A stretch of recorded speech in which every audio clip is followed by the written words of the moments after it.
السلام عليكم متابعي الكرام، كنتمنى دائما وابدا اطلالاتي عليكم تلقاكم بصحه وسعاده يا رب. اليوم ان شاء الله كما كتشوفوا غنقترح عليكم طاجين ديال اللحم بالخرشوف، كيجي جدا مميز مع سلطه مرافقه. فخليكم معايا نشوفوا جميع المقادير وطريقتي في تحضير هذا الخرشوف. ففي المقادير غنحتاج هنا كميه من الخرشوف، واحد الربطه كبيره ديال الخرشوف، تقريبا كيلو الا ربع ديال اللحم، نصف حامضه مصيره، بصله كبيره مقطعه هكا مربعات، ربيطه ديال القزبور، عصير الليمون الحامض، ومزيج من زيت الزيتون وزيت المائده. في العطريه غنحتاج الملح، 3 الفصوص ديال الثوم، ابزار، زنجبيل والخرقوم. فهادو هما المقادير اللي غنحتاج لهاد الطاجين. ودابا ندوزو للطريقه. ففي طنجره ديال الضغط غادي ندير هاد اللحم اللي عندي، غنضيف له هاد البصله كبيره هكا مقطعه مربعات، غنضيف هاد الربيطه ديال القزبور اللي عندي، من الاحسن هكا ديروه مربط ما تقطعوهش. غنضيف زيت المائده وزيت الزيتون طبعا الى توفر.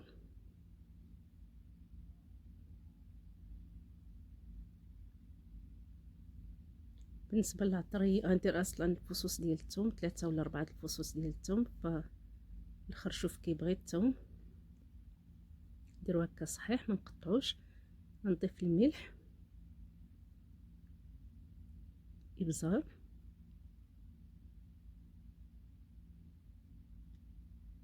الزنجبيل والخرقوم.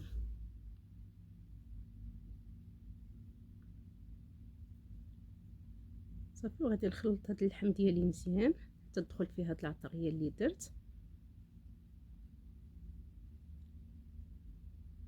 انا هنا ما غنقليش اللحم ديالي مباشره، غندير له الماء الكافي وغادي نردو يطيب. يعني ما عنديش الوقت الكافي، اللي عنده الوقت يقليه شويه ماشي مشكل. صافي، فغادي نغطي عليه وغادي نردو يطيب وندوز معكم باش نقيو الخرشوف.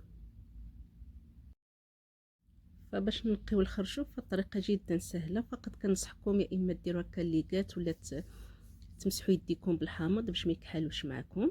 كناخذ هكا الجدر، كنحاول نقسمو هكا على جوج، كنقيه واحد قشيره بيضه كتكون من الفوق، كنقسمو هكا بشكل طولي. يعني الطريقه سهله.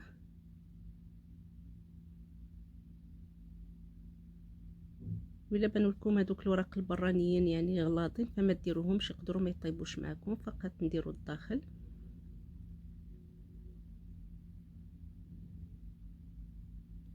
صافي، وكنستمر حتى كنسالي الكميه اللي عندي، وكنقعو هكا في الماء الحامض ونخليه على جنب.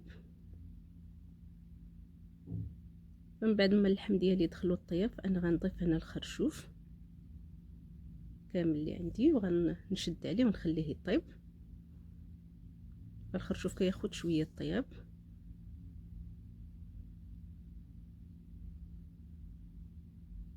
هنا من بعد ما حليت عليه غادي نقلبه بالسكين، يعني دخلوا الطياب ولكن مازال خصو يزيد شويه وتنشف معايا المرقه. ففي هذه المرحله غنقسم هذاك الحامض على جوج انصاف، غادي نضيفها ونضيف معلقه كبيره ديال الحامض فقط باش ما تكحلش معايا المرقه، ونخليه ينشف. ودابا ندوزو للسلطه المرافقه اللي مكونه من الدنجال مشوي، جوج حبات طماطم مقشرين ومنزوعات الزريعه، نصف حامضه مصيره، ملح، ابزار، الحامض، عصير ديال الحامض عفوا، وزيت الزيتون.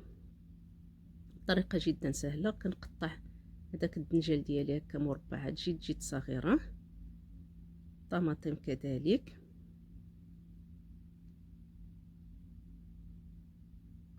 الحامض حتى هو مربعات صغيره.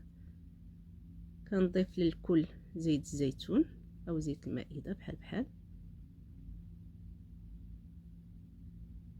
معلقه ديال عصير ليمون الحامض ولا الخل، الملح،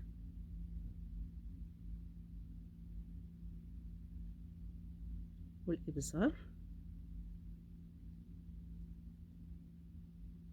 صافي، وغادي نخلط الكل مزيان وندوزو دابا نشوفوا الشكل النهائي ديال الطبق ديالنا ديال اليوم. من بعد ما خليت اللحم ديالي هكا نشف من المرقه، ما تخليوش المرقه بزاف، فكيجي رائع بصراحه، شهيوه موسميه، ما ترددوش انكم تجربوها. كنتمنى الفيديو ديال اليوم ينال اعجابكم، والى فيديو قادم باذن الله. مع السلامه.